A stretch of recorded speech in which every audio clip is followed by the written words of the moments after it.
Hola, muy buenos días. Me presento, soy el maestro Juan Martín Sariñana Quintanilla, director de la firma jurídica Iuris Abogados, dirigente del Colectivo Nacional para la Defensa de todos los jubilados.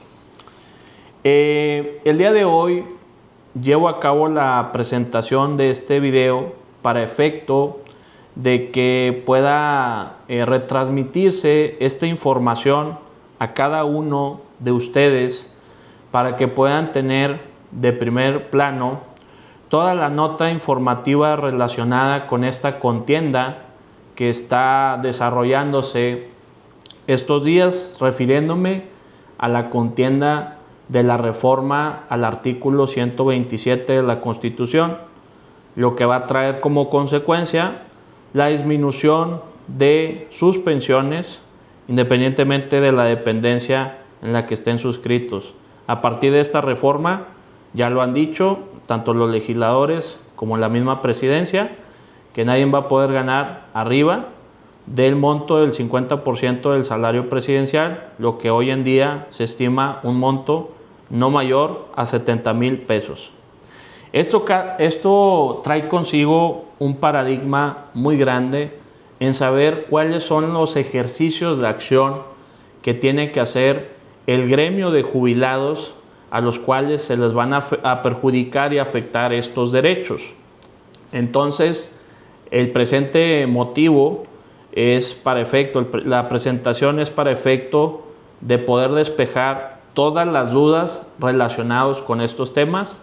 Esta es la cuarta presentación que hemos hecho. Actualmente ya tenemos una coordinación de más de 700 jubilados en representación para poder ejercer esta contienda conforme al debido proceso y conforme a lo que realmente tenemos que actuar. Bien, vamos a partir de ciertos cuestionamientos que nos han hecho en todas estas conferencias, en los grupos de coordinación del Colectivo Nacional, para poder dar un panorama general, vuelvo a reiterar, de todo lo que conlleva a esta información respecto a estos actos que vienen por parte del gobierno federal para hacer la reducción de pensiones. Bien, primer cuestionamiento que nos hacen.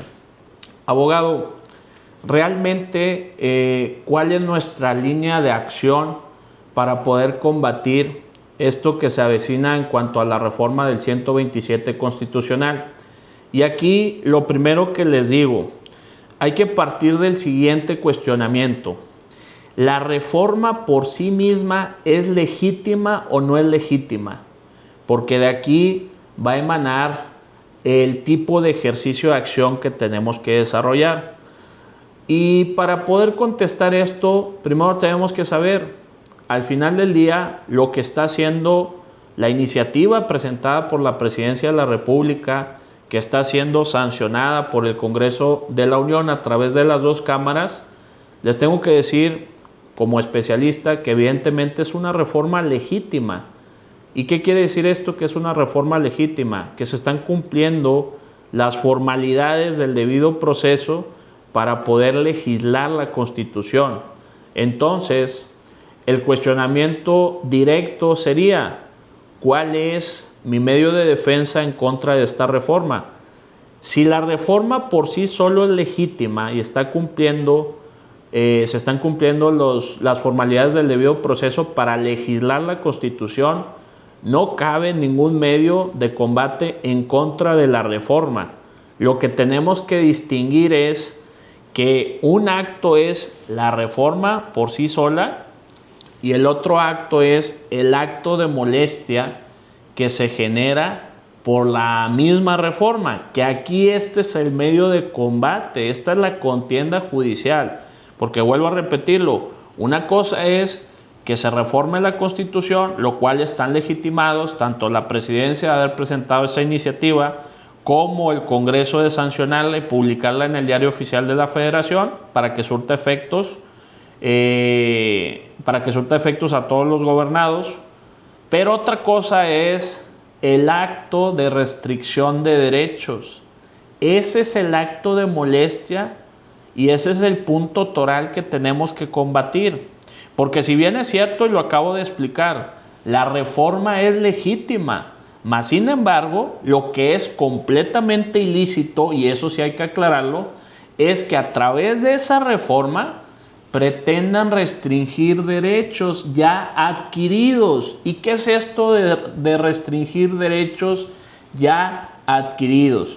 Ustedes, como jubilados, suscribieron convenios con las dependencias públicas, les reconocieron derechos, y al hacer ese reconocimiento de derechos, ya fueron derechos adquiridos previo a la iniciativa de la reforma, previo a que se publique en el Diario Oficial de la Federación.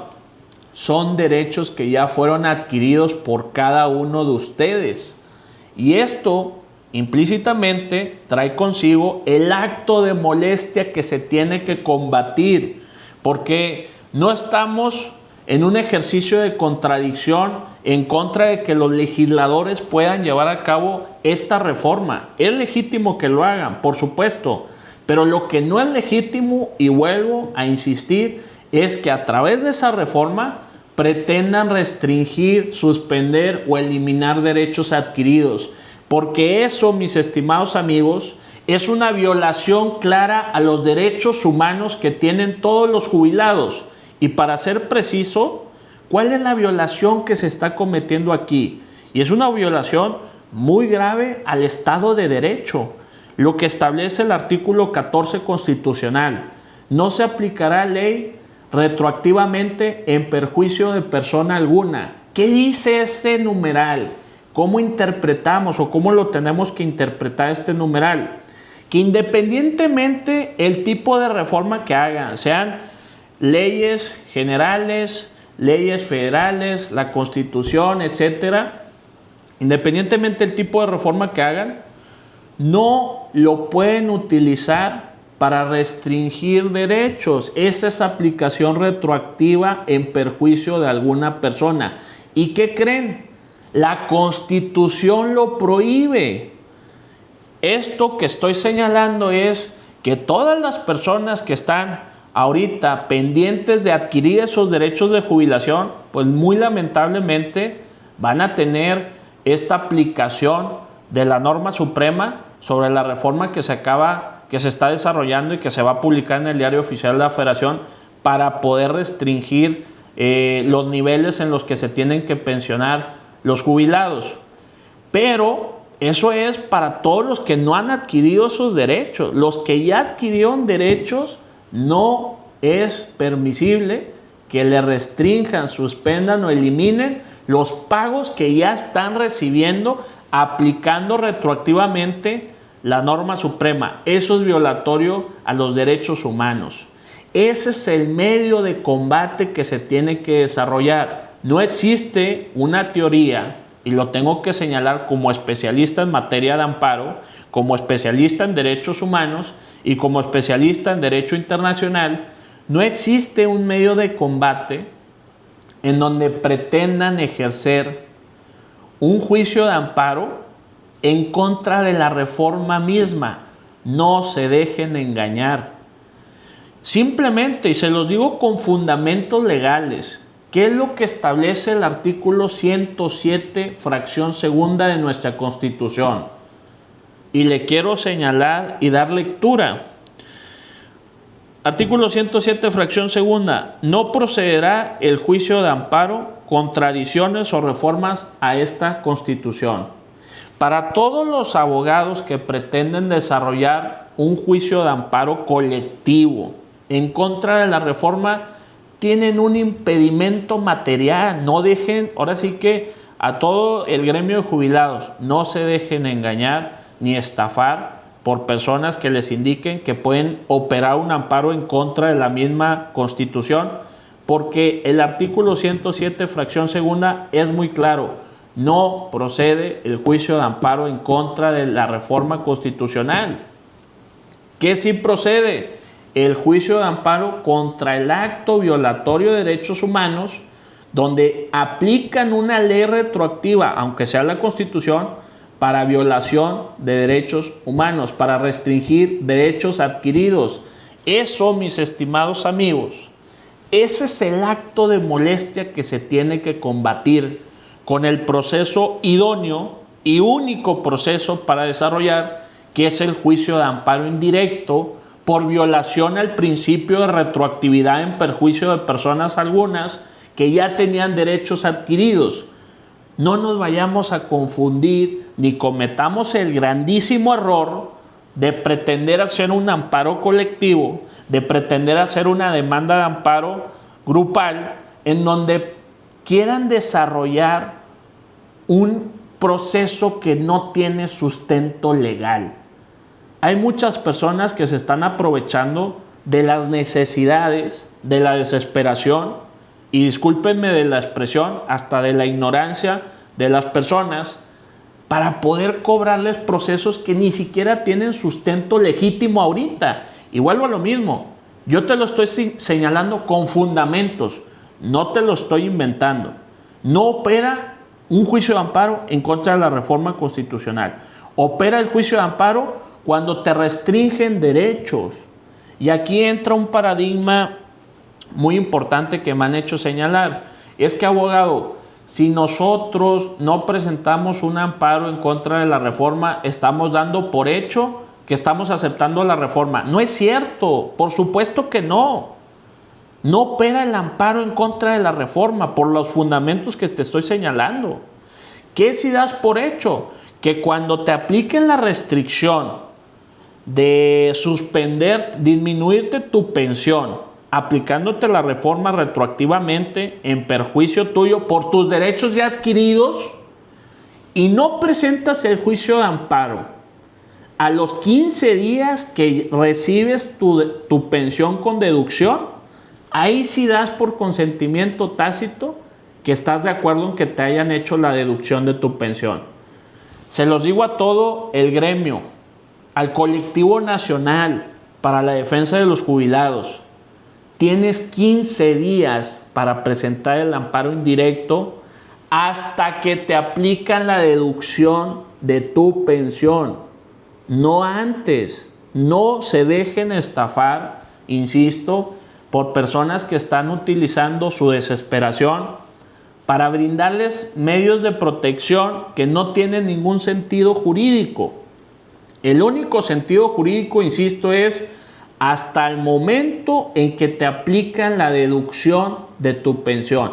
Hasta ese momento tú puedes ejercer el acto de molestia, y el juzgado de distrito que va a revisar ese amparo indirecto, y ahorita voy a entrar un poquito más a detalle, va a revisar 3 puntos nada más. Primer punto, ¿adquiriste los derechos antes de la reforma? Contéstenme. Sí, porque firmé un convenio hace muchos años. Segundo punto, ya se publicó en el Diario Oficial de la Federación la reforma del artículo 127. Sí, ya está publicada. Tercer punto, la deducción de tu pensión. Y eso lo va a contestar CFE, Pemex, SENACE, las otras dependencias públicas cuando rindan el informe justificado. ¿Por qué hiciste la deducción de su pensión? Tu dependencia pública, ¿por qué lo hiciste? Porque apliqué la normativa del artículo 127. Y ahí mismo, en el tercer punto que va a revisar el juzgado de distrito, después de que analizó que tú ya tenías derechos adquiridos, que se publicó una reforma y que la dependencia pública en este tercer punto confirma en el juicio de amparo que te hicieron la deducción con motivo de aplicar retroactivamente el artículo 127 de la Constitución en perjuicio tuyo para restringir, suspender y eliminar derechos ya adquiridos. Ese es el argumento y los 3 puntos donde van a decir si hay retroactividad en perjuicio de persona alguna. Y aquí este es un mensaje claro para todo el colectivo nacional.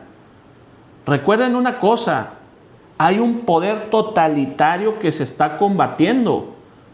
El poder ejecutivo, el que presentó la iniciativa, el poder legislativo, el que está sancionando y va a aprobar esa iniciativa, y el poder judicial, quien sería la única barrera que podía defender esta situación, pues no tengo que recordarle a la reforma judicial, ¿verdad?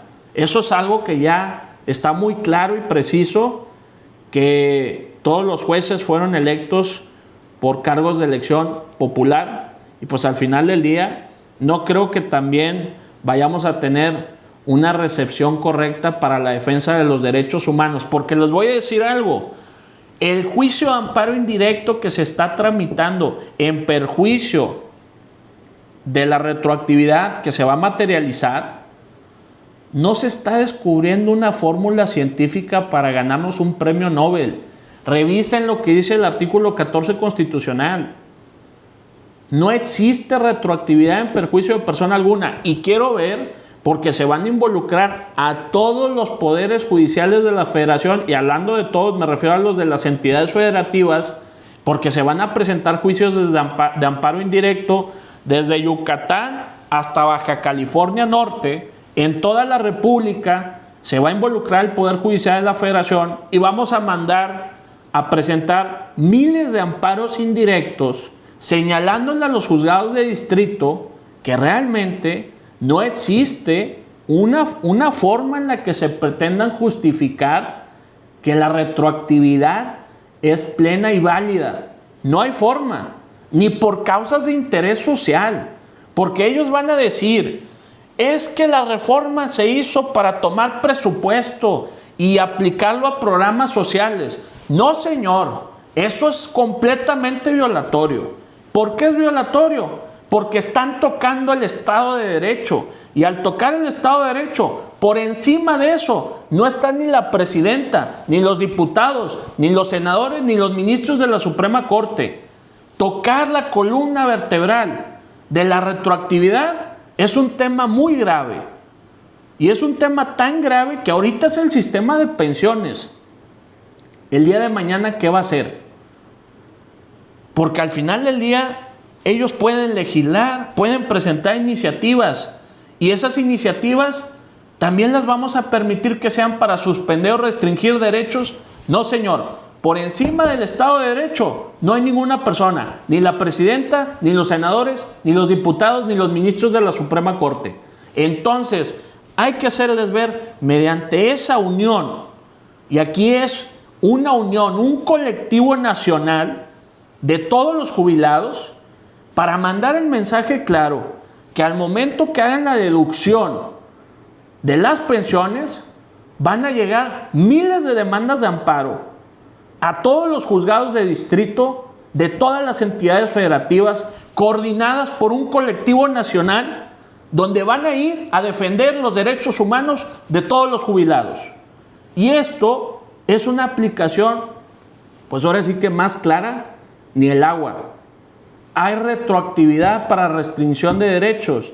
Hay 10 precedentes, 8 precedentes nacionales y 2 precedentes internacionales, donde la Suprema Corte de Justicia de la Nación, como la Corte Interamericana de Derechos Humanos, ya dijo que hay violación si una ley se aplica retroactivamente para eliminar derechos, aunque sea el tipo de ley que sea, aunque sea la Constitución.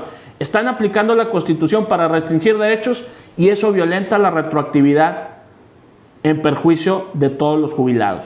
Ese es el único proceso. Y aquí contesto una pregunta muy toral, porque me han dicho: abogado, ya te voy a mandar la documentación y te voy a pagar. Espérate, ¿de qué estás hablando? ¿Por qué me vas a pagar si ni siquiera te han aplicado la deducción? No se dejen estafar. Hasta que te apliquen la deducción es hasta que opera tu proceso de amparo. Ese es el momento procesal oportuno. Tienes 15 días para presentar tu demanda de amparo indirecto. Evidentemente, el colectivo nacional ahorita ya se está organizando para tener preparadas todas las demandas de amparo, y al momento que bajen el switch por parte de todas las dependencias, se presenten en esa misma semana todas las demandas de amparo indirecto. Por eso estamos adelantándonos a pedirte la documentación, no para cobrarte, como muchos despachos que sí lo están haciendo de forma muy errónea. Te pretenden vender servicios, te pretenden decir que vas a estar más protegido porque vas a presentar 5 amparos, 4 amparos, 3 amparos. No es cierto, solamente hay un amparo y se los estoy diciendo con fundamentos legales. Un solo amparo para poder defender sus derechos humanos y es el principio de retroactividad en perjuicio de persona alguna. Entonces, contestando la pregunta inmediata es, el amparo se tiene que presentar hasta que se te aplique la deducción. Si no te aplican deducción, no tienes por qué presentar absolutamente nada. No se confundan y no se dejen estafar. Ahora bien, un tema muy relevante que quiero resaltar es el proceso completo como tal, porque me lo han dicho, ok, abogado, sabemos que hay un panorama nacional complicado, que el Poder Judicial de la Federación no es un Poder Judicial que realmente vaya a respetar los derechos humanos de todos los jubilados. Quiero resaltar algo. Desde que se presenta la demanda de amparo, se le va a hacer ver a los jueces de distrito, a los colegiados de circuito, se les va a hacer ver a los ministros de la Suprema Corte, que son los que tendrían al final la decisión de operar o no el proceso en protección de todos los jubilados. Se les va a hacer ver que en caso que incumplan con su labor, con su ejercicio de función, porque para eso tomaron protesta los jueces, para defender los derechos humanos, no por otra cuestión, para eso están, no para poder hacerle segunda ni a los diputados, ni a los senadores, ni a la presidenta. Tomaron el puesto como jueces para defender los derechos humanos, y si no lo llegasen a hacer, hasta estas instancias vamos a proceder a una demanda ante la Corte Interamericana de Derechos Humanos. Tope hasta donde tope. ¿Por qué? Porque al final del día, en caso de que se violente el principio de retroactividad en el Estado de Derecho, eso puede transgredir hasta instancias internacionales el proceso de una demanda ante la Corte Interamericana de Derechos Humanos. Entonces, el proceso completo es muy sencillo. Se presenta la demanda. En el proceso de demanda se solicita la suspensión del acto reclamado. Y aquí, entre paréntesis, contesto la pregunta que muchos me han hecho. Abogado, ¿qué va a pasar con mi pensión durante todo el proceso? ¿Me la van a quitar? ¿Me la van a suspender? ¿Me la van a reducir? A ver, vuelvo a contestar. Si ya te deducieron, procede el amparo. Pero la suspensión provisional del acto reclamado precisamente atiende la necesidad que estamos argumentando en estos momentos. Es el mensaje que se le da por parte del funcionario, el juez de distrito, a la dependencia pública en caso de que se conceda esta suspensión, donde le indica todo lo que dure el proceso nacional, le vas a seguir pagando lo que le habías estado pagando durante todo el periodo en el que se suscribieron esos derechos adquiridos. Entonces se le dice a la dependencia que te siga pagando lo que ya te estaba pagando anteriormente al acto de molestia, que es la deducción de tu pensión. Evidentemente, conforme a derecho, conforme a las reglas que establece tanto la legislación de amparo como la misma Constitución, evidentemente es completamente procedente el acto, la suspensión provisional del acto reclamado. El involucramiento de todo el poder judicial de la Federación, pues va a haber criterios que sí concedan la suspensión, otros que no la van a querer conceder, pero lo importante es que al final del día todas las demandas que se presenten van a tener el tema de la solicitud de la suspensión condicional, que implica, vuelvo a decir, donde le estamos pidiendo al juez: dile a la autoridad que suspenda el acto reclamado de mi deducción y que me siga pagando exactamente lo mismo que me había estado pagando. En caso que el juez me dicte negativa, hay medios de impugnación contra ese acto de negativa que también pueden escalar hasta las instancias correspondientes, combatiendo esa negativa de suspensión provisional. Para esto hago un paréntesis, todavía no digo la documentación que se va a requerir, pero para esto es importante que nos acompañen todos los jubilados que pertenezcan al grupo de 60 y más, que pertenezcan a este grupo vulnerable que está clasificado como personas de edad mayor, ¿Por qué es importante resaltar este comentario? Hay que integrar toda la necesidad económica para poder solicitar esa suspensión provisional. ¿Y a qué me refiero con la necesidad económica? Habíamos hablado de aquellas personas que actualmente tienen algún crédito hipotecario, la necesidad de vivienda. Habíamos hablado de aquellas personas que tienen algún servicio de gastos médicos mayores, la necesidad de salud. Todas esas necesidades, esos gastos, se tienen que acompañar como un argumento que valida, aparte de que es retroactiva la aplicación de esa deducción, también ayuda y valida el tema de que existe una necesidad económica y pertenezco al grupo vulnerable de adultos mayores. ¿Por qué? Porque ustedes gozan también de derechos consagrados en los tratados internacionales, para ser específico, en el Tratado Internacional de la Convención Interamericana para Protección de los Derechos de los Adultos Mayores, que es un tratado internacional donde se le da lectura completamente a todos esos derechos que tienen y gozan los adultos mayores. Entonces, para la suspensión provisional, que es, insisto, decirle al juez que me aplique, que durante todo el proceso de amparo le informe a la dependencia pública y lo obligue a estar pagándome mi pensión de forma ordinaria, como lo había hecho previo al acto de molestia, que es la deducción material de mi pensión, ¿verdad? Para eso sí se va a ocupar que se integre dentro de su expediente todo esto que les comento del tema de las necesidades económicas. Principalmente quiero resaltar vivienda y servicios de salud privado.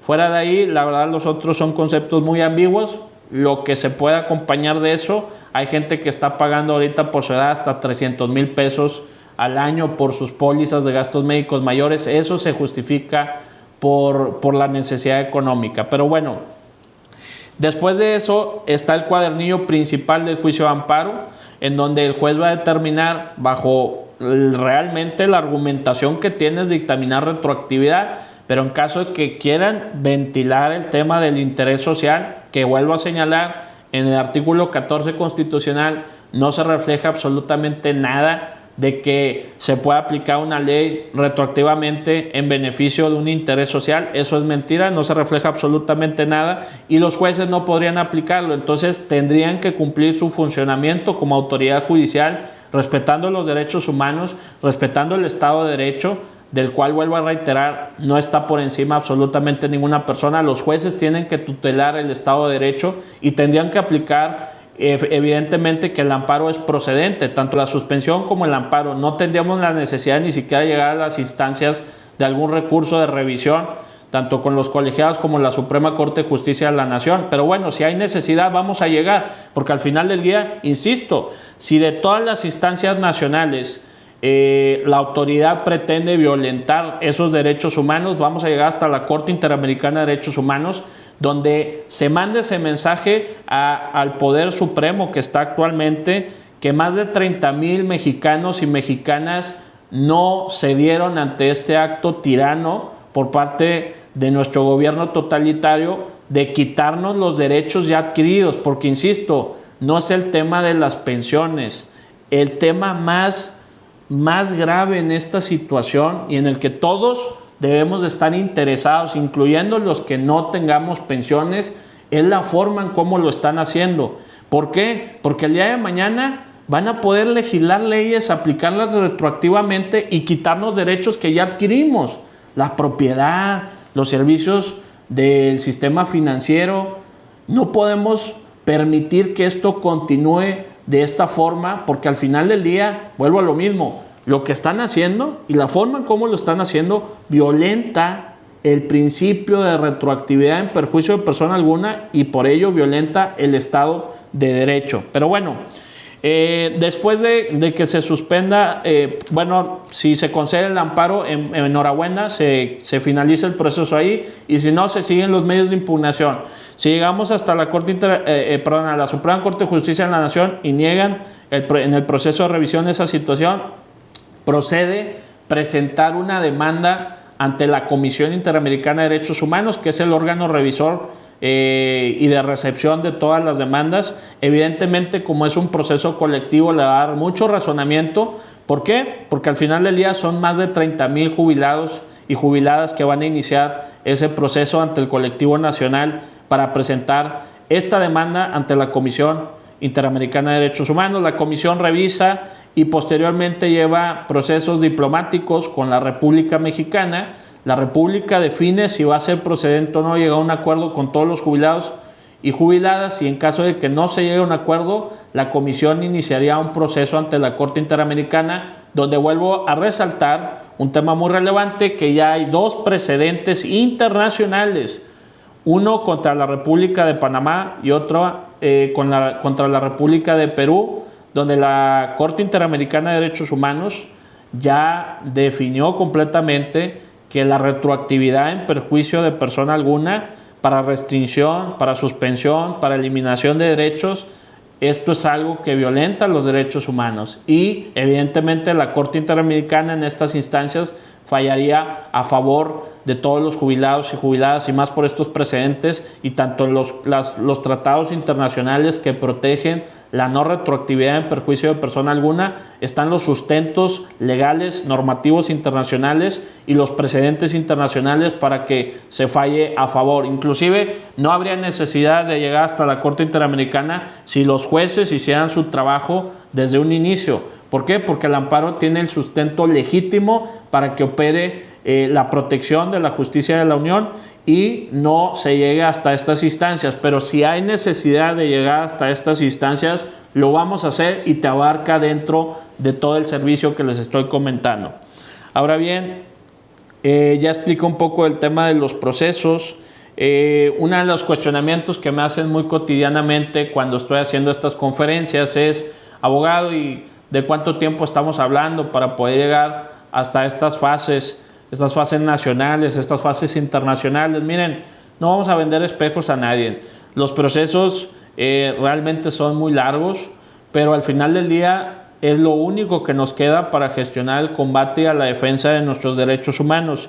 A una escala nacional, yo estoy promediando un aproximado de 1 año a 2 años y medio para que se resuelvan todas las instancias nacionales, y de 2 años a 4 años las instancias internacionales, en caso de que exista la necesidad de llegar hasta estas instancias, en caso de que los jueces no cumplan con su labor al momento de haber tomado esa protesta de ese cargo público, de defender los derechos humanos, de respetar el Estado de Derecho. Si no cumplen con eso, pues realmente vamos a tener que hacer y llegar hasta estas últimas instancias internacionales, donde se le va a dar esa sanción al Estado mexicano por estar violentando los derechos humanos de un determinado grupo de personas, pero que al final del día esta reforma, insisto, más allá de perjudicar al grupo de jubilados, están tocando las bases principales de un Estado de Derecho, que es el tema de la no retroactividad para eliminación de derechos. Bueno, eso es en cuanto al proceso, las estadísticas de promedio del factor tiempo. Ahora bien, ¿qué tenemos que preparar? ¿Qué documentación tenemos que preparar para estar listos?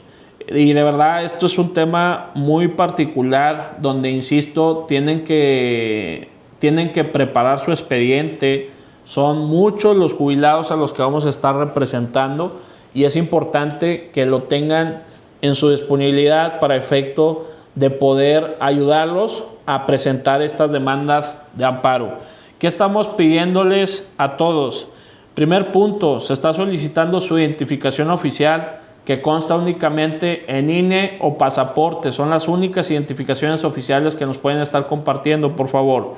Punto número 2, el CURP oficial, que se descarga desde cualquier plataforma de internet.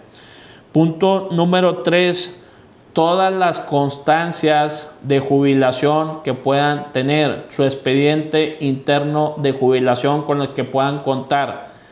Quiero señalar algo: estos documentos, no quiero que se estresen. Sé que muchos, han pasado muchísimos años desde que suscribieron esos contratos, esos convenios. Y al final del día quiero señalar, no se estresen en caso de que no los tengan.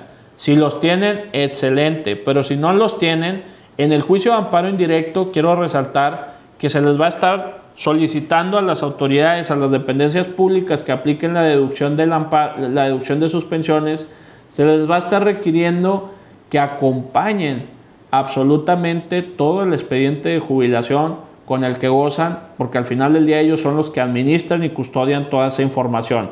Entonces, si no tienen ese documento, no se preocupen. Otro documento que les vamos a estar requiriendo son todo lo que sean los recibos, los talonarios de sus pagos de pensiones, los FDIs de sus pagos de pensiones. Son importantes que los puedan conseguir. En caso de que también no los consigan, no se preocupen, porque algo que también puede suplir esa situación son los estados de cuenta bancarios. Los estados de cuenta bancarios viene reflejada la pensión que se está pagando, y lo que tenemos que acreditarle al juez claramente es: estuve recibiendo esta pensión, aquí está mi comprobante de talonarios, FDIs, estados de cuenta bancarios, y aquí está mi comprobante de estado de cuenta bancario donde se hace la deducción. Por eso se pide esa información. De estos documentos de estados de cuenta bancarios, FDIs, se pide que compartan por lo menos un periodo de unos 3 meses, tanto de estados de cuenta bancarios como de talonarios. Yo sé que los pagos son catorcenales para algunos, entonces se pide que puedan acompañar esa documentación mínimo de unos 3 meses para poder tener el soporte. El único documento que va a estar pendiente para que envíen su demanda, para que se envíe para la demanda de amparo, es el recibo donde se vea aplicada la deducción, porque ahí empieza a operar los 15 días para la presentación de su respectiva demanda de amparo. También dentro de estos documentos nos tienen que acompañar todo lo que les decía, los que quieran acompañar eso para reforzar el tema de la suspensión provisional, la necesidad de vivienda, los que tengan créditos hipotecarios, y la necesidad de servicios de salud, los que tengan gastos médicos mayores, lo pueden acompañar para reforzar con los derechos humanos del Tratado Internacional para la Protección del Adulto Mayor, reforzar estas necesidades en cuanto a la suspensión provisional. También dentro de lo que la documentación en general, solo quiero aclarar: los estados de cuenta bancarios no es necesario que venga toda la información. El estado de cuenta bancario tendría que estar completo, sí, pero pueden tachar, traten que los tachados que se hagan se vean un poco ejecutivos, que no se vean todos rayados, pero pueden tachar la información de todo el contenido de los cargos o transferencias o depósitos que se vean reflejadas en el estado de cuenta bancario. El único depósito que sí se tiene que ver reflejado en este estado de cuenta bancario, evidentemente, es el depósito de su jubilación. ¿Ok? Toda esta documentación, para que no haya dudas, no ocupamos que la soliciten en copias certificadas, eso no se necesita. Únicamente requerimos que la manden de forma digital, y ¿dónde la tienen que mandar? En la liga donde se compartió este video va a venir el correo electrónico y el número telefónico para cada una de las dependencias, porque estamos organizándolos por dependencias. Hay un número telefónico para CFE y hay un número telefónico para Pemex, para Cenace, etcétera. La liga donde te están compartiendo esta videograbación va a venir el medio de contacto donde tienes que mandar mensaje para poder compartir tu documentación, y va a venir el correo electrónico donde tienes que compartir tus documentos para integrarte a este colectivo nacional para la defensa de los trabajadores. Ojo, no te genera ningún compromiso económico mandar los documentos. Tan es así, y vuelvo a reiterar, si no se te genera una deducción, no tendrías por qué presentar un juicio de amparo. Y si las deducciones se generan progresivamente, hasta que se te genere la deducción, tienes que presentar el juicio de amparo. Enviar tu documentación, y quiero resaltar, es para organizar todos los miles de jubilados que estamos representando desde Yucatán hasta Baja California Norte. En todas las entidades federativas hay representación por parte del CONADEF, el Colectivo Nacional para la Defensa de los Jubilados. Sí es importante que manden su documentación al correo electrónico que viene en la liga. Ya les indiqué cuál. Primero se manda digital y posteriormente, hasta que te apliquen la deducción, se va a integrar el expediente de forma física. Por eso, desde que tú mandas tu documentación, nosotros ya estamos trabajando en tu demanda de amparo cuando se llegase a ocupar. Si no se llegase a ocupar, no hay ningún problema. Pero nosotros te asignamos un folio de expediente. El hecho que ya tengas ese folio, que es el número único de expediente para cada uno de ustedes, ya te da la certeza que estamos trabajando con tu demanda de amparo y que al momento que te apliquen la deducción, nos vas a mandar ese último recibo y esa misma semana va a quedar presentada tu demanda de amparo indirecto. ¿Ok? Vuelvo a insistir, revisen los teléfonos que vienen en esta liga compartida de la videograbación y revisen el tema del correo electrónico para que manden esta documentación de forma completa. Yo sé que hay muchas personas, y lo digo con mucho respeto, hay muchas personas que no mueven el tema de tecnologías. Estamos hablando que son adultos mayores. Si tienen alguna duda, nos pueden marcar también a los teléfonos que van a aparecer al compartir esta liga de videoconferencia. ¿Qué sucede? Bueno, ya les expliqué. Si no cuentan con la documentación completa, no se me estresen. Lo que es indispensable son sus identificaciones CURP y estados de cuenta bancarios. Lo demás, todo lo demás, se le va a estar solicitando a la dependencia, lo exhiba dentro del juicio de amparo indirecto.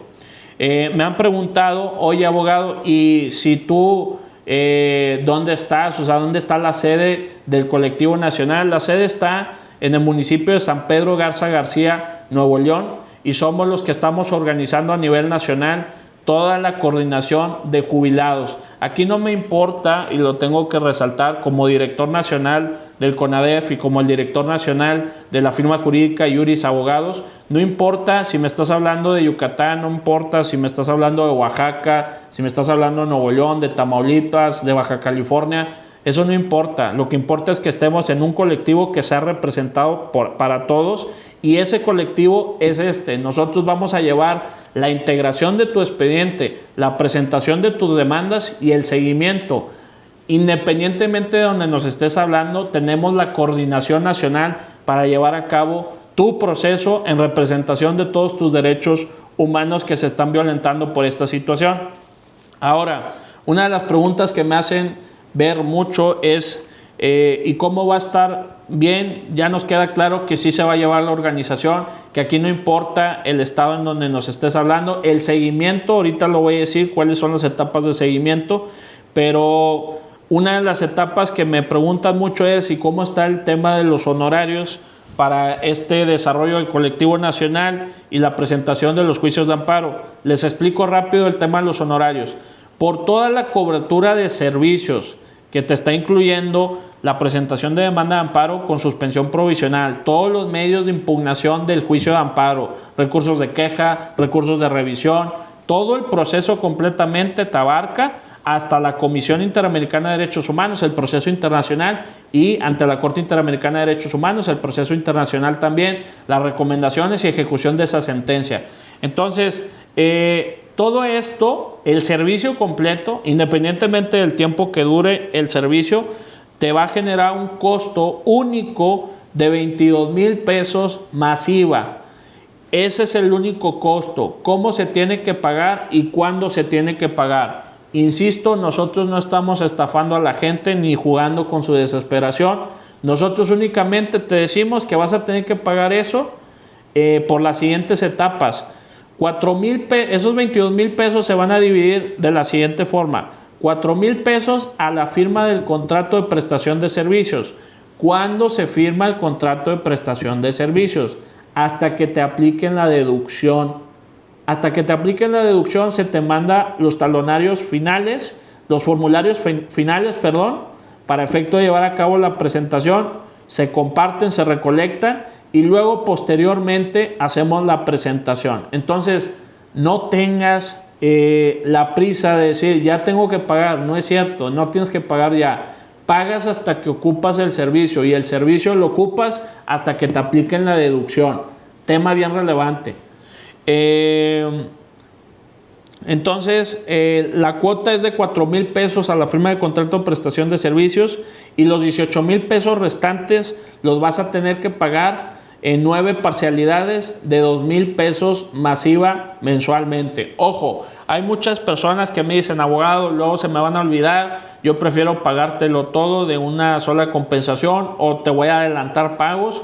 Lo pueden manejar como sea. Ese es digamos, el parámetro estándar que se toma, no puede ser mayor, pero si ustedes quieren liquidar los servicios antes, lo pueden manejar sin problema, pero no pagan nada hasta que se genere el acto de la deducción. Insisto, tú ve mandando la documentación. ¿Por qué? Porque estamos preparando los juicios de amparo de todos ustedes para cuando se vaya a necesitar la presentación correspondiente. Es importante que ya tengas el folio. Y de verdad, ya lo voy a tomar nada más como última ocasión, no se dejen estafar. No hay juicios de amparo colectivo, no hay procesos de amparo en donde vamos a presentar 5 amparos para protegerte más. Eso no es real. No hay procesos que procedan de juicios de amparo en contra de la reforma constitucional. Descarguen el texto constitucional y revisen lo que dice el artículo 107, fracción segunda, donde dice claramente que no es procedente el tema relativo a una reforma, a ampararte en contra de la reforma constitucional. No es procedente. Muchas veces les van a vender la idea que entre tener más amparos, entre tener más argumentos, va a ser más protector el fallo. No es cierto. Completamente es irreal esa situación. Inclusive voy a tocar ahorita el tema.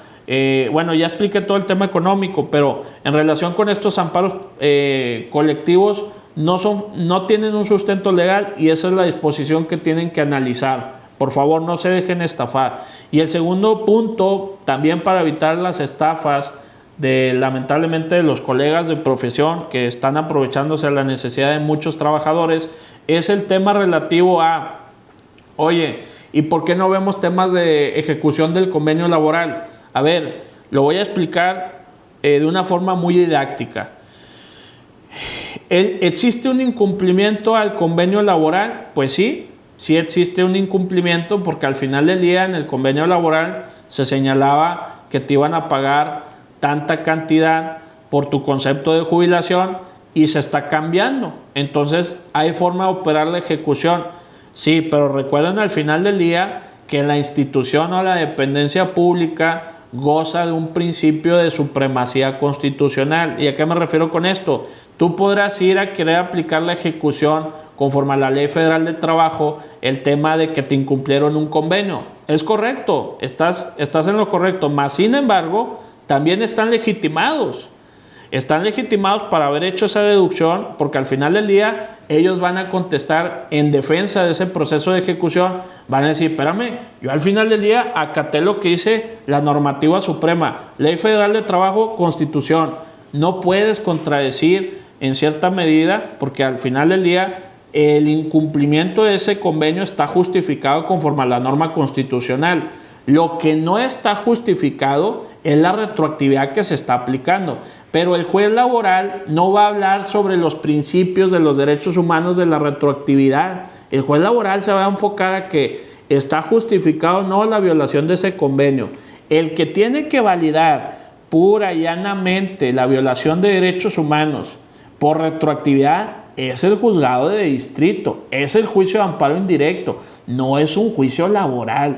No se confundan tampoco, porque también he visto muchas publicaciones que van y dicen, es que hay que ejecutar el convenio laboral, es que hay discriminación porque a los sindicalizados no los están tocando, nada más a los de confianza. A ver, señores, de verdad, no se confundan y también no se dejen engañar. Aquí no se trata de ver quién tiene más argumentos, se trata de ver quién tiene el argumento legítimo. Ejecución de convenio laboral, ellos tienen la legitimidad para decir, yo te pagué esto, porque al final del día estoy ordenado por la norma suprema no pagarte más.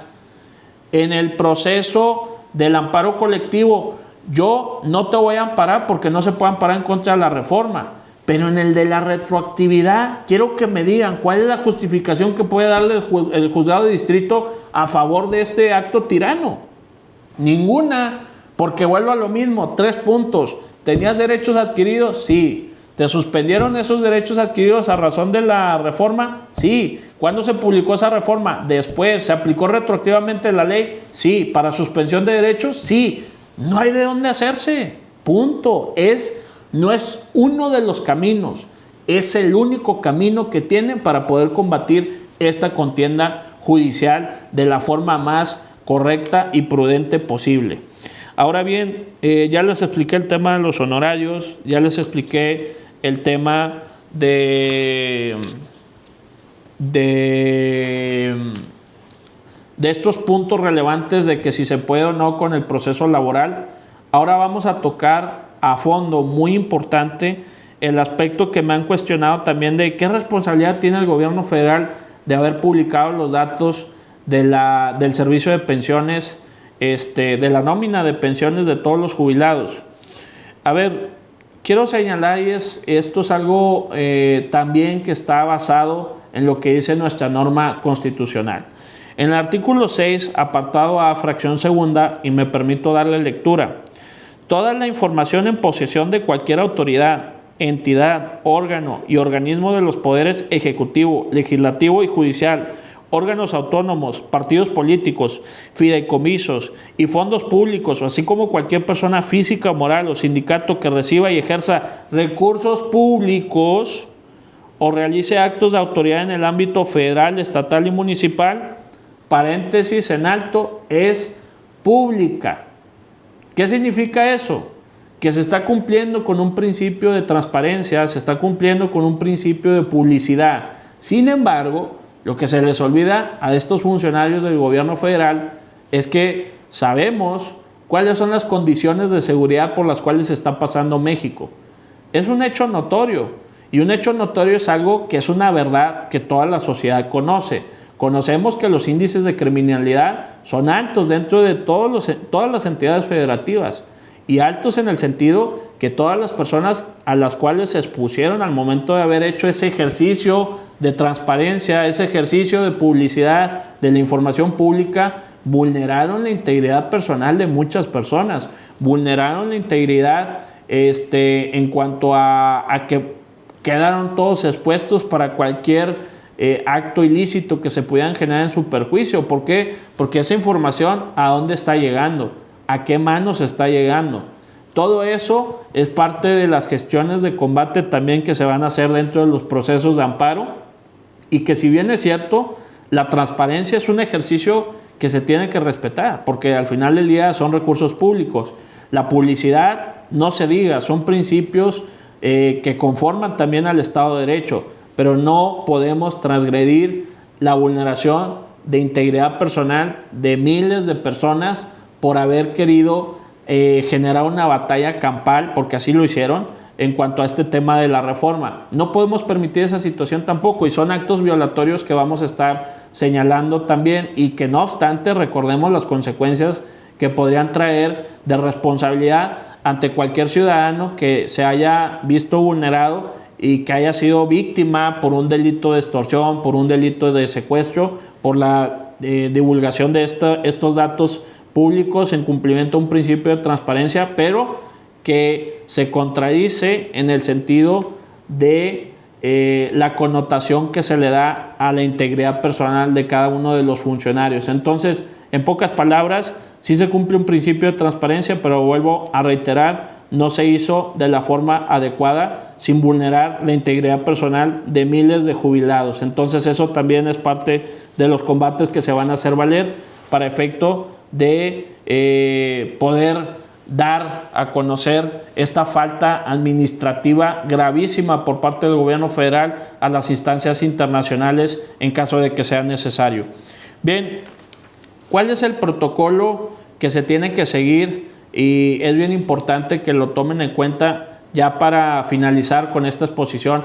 El protocolo que tenemos que seguir para poder inscribirnos al CONADEF, al Colectivo Nacional para la Defensa de los Derechos de Jubilados, coordinado por su servidor, el maestro Juan Martín Sariñana Quintanilla, especialista en Derecho de Amparo, especialista en Derechos Humanos, especialista en Derecho Internacional y especialista en Derecho Penal.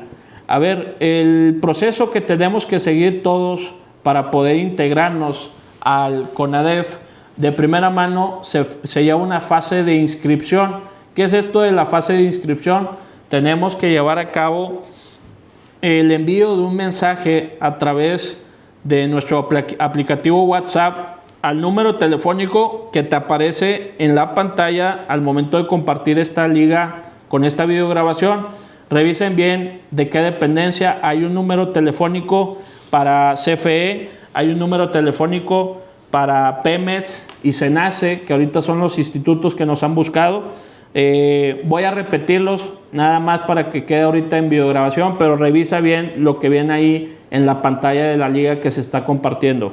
El número telefónico para CFE lo voy a dictar, es el 81 26 16 92 45. Vuelvo a repetir, número telefónico para CFE es el 81 26 16 92 45. Número telefónico para Pemex y SENACE es el 81 23 92 30 47. Vuelvo a repetir, número telefónico para Pemex y SENACE 81 23 92 30 47.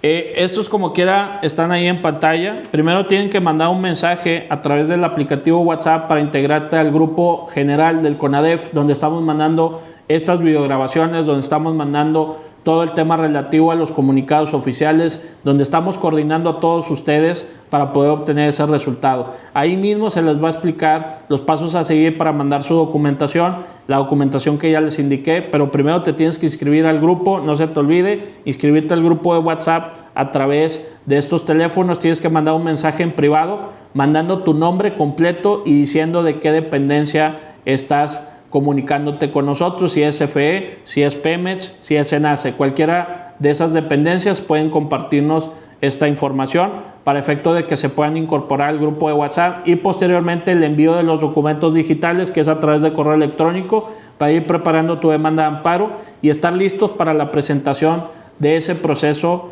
ya cuando se aplique la deducción.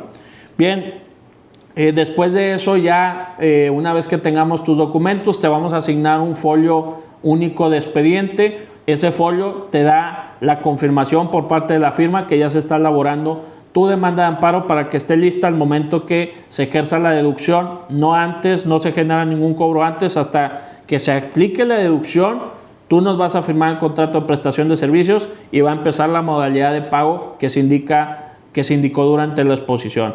Ya para finalizar, me gustaría solamente dar un mensaje de despedida a todos ustedes con este proyecto.